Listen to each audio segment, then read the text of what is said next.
The Bataan Interlink Bridge project will transform the infrastructure landscape of the Philippines. Spanning the mouth of the world-famous Manila Bay, the project will provide a vital transportation link for the region and the nation. At 32 kilometers long, the new iconic gateway will drastically cut travel time between the provinces of Cavite and Bataan from 4 to 5 hours down to only 30 minutes. The project is made up of 6 main components. On the south end, a new highway connection will link the existing roads in Cavite to the bridge. Out over the water, a low causeway structure called the Marine Viaduct carries vehicles along the majority of the bridge and leads to the first of 2 shipping channel crossings.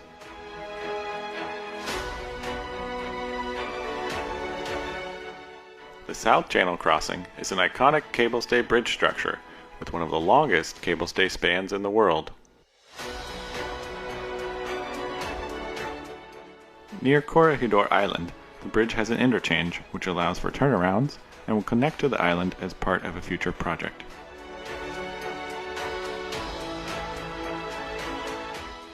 The North Channel Crossing spans over the second shipping channel.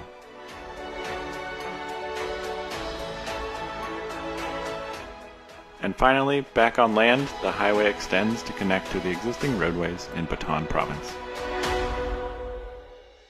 For a detailed look into each of these project components, we return south to Cavite. Here in Ngayong, we see how the new highway connects to the existing Antero-Seriano Highway and heads alongside Timolan-Balsahan before passing through the new Gateway Entry Monument at the water's edge. The Marine Viaduct follows a gently curving alignment that is derived from the connectivity and navigational constraints. It also creates a pleasantly dynamic driving experience. Deep marine foundations provide stability for all the piers, and the simple single-column pier design creates a clean and contemporary visual rhythm.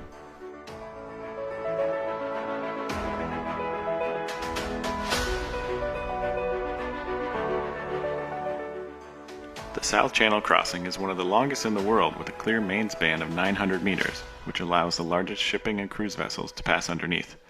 For this cable-supported segment of the project, the roadway structure changes from concrete box girders of the marine viaducts to lighter steel boxes tied together with cross struts. The road deck is 80 meters above the water, and the full tower height is among the tallest in the world at 335 meters.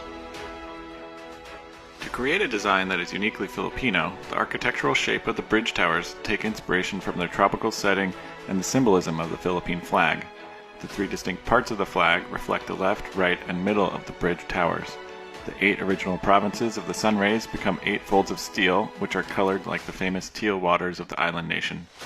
Finally, to reflect the profound sense of faith found throughout the Philippine community, the South Channel towers fold inward like praying hands. A tower design unlike any other in the world, the folded steel inlay gives the insides of the towers a textured feel reminiscent of the thatched palm roofs found on indigenous Filipino houses. This distinction from the smooth gray concrete breaks down the scale of the tower into light, thin blades. The tower tops are asymmetrically angled, and the pair of towers mirror each other, like bookends framing the channel. The architectural lighting for both cable stay structures includes 3 components: tower illumination grazing the recesses along the height of the tower, cable uplights, and approach piers lit from small downlights at superstructure level. All fixtures are durable LEDs, and the entire bridge will have fully programmable color-changing possibilities. The driver's view is the way most people will experience the bridge. This is why it was important to put the tower treatments on the inside surfaces, facing the traffic. The perspective of approaching the towers from far away, and then getting closer and closer, will reveal new details every time the light and shadow change throughout the seasons. The open steel rail barriers allow users to fully enjoy the magnificent views of the surrounding landscape. From the roadway, you can feel how the structure above envelops you, like driving through a cathedral of cables.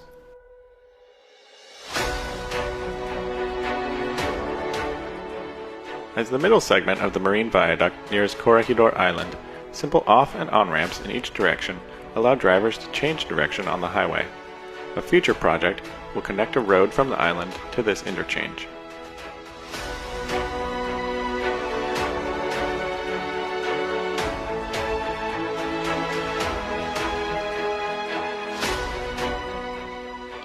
North Channel crossing is the smaller of the two cable stay segments, but it is still a significantly large structure. Its main span stretches 400 meters long.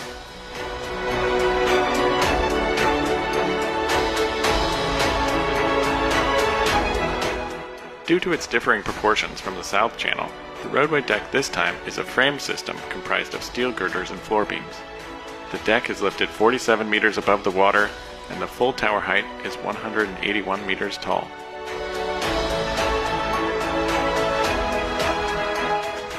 Where the South Channel crossing was idealized around clasped hands that come together, the North Channel tower evokes uplifted hands as the central steel element opens wider as it nears the top. In this way, they both use the same visual language already established by the architectural theme, but still have their own unique identities. They are sister structures, and the rest of the components of the project make up the remaining family of forms within their theme.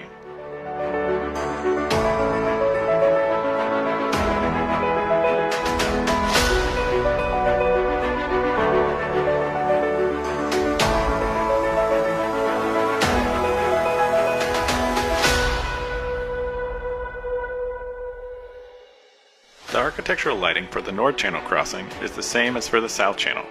The roadway lights for the full project are long-lasting LED fixtures and may be powered by solar panels on top.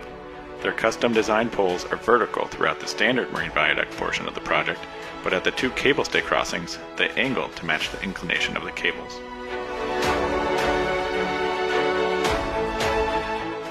As part of the family of forms, the marine viaduct piers share a similar textured inset with a curved base to match the towers, and the twin high-level approach piers that lead up to both cable stay crossings have an extra single stripe of matching teal steel down their sides. The piers throughout the project are all comprised of precast concrete segments. As we near the end of the bridge crossing, it's nice to reflect on the journey of implementing the project.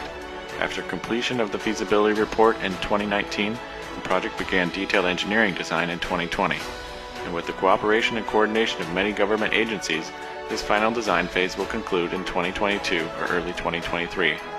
4 to 5 years of construction will follow, bringing with it at least 3,000 new jobs, and the possible opening date for the bridge is late 2027 or early 2028.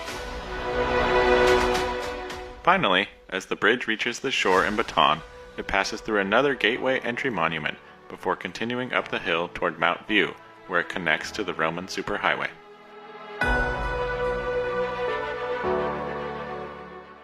A project of this scale is an admirable undertaking. Thanks to the hard work of the Department of Public Works and Highways and the financial support of the Asian Development Bank, the Bataan Cavite Interlink Bridge will be well worth the investment in the Manila Bay community.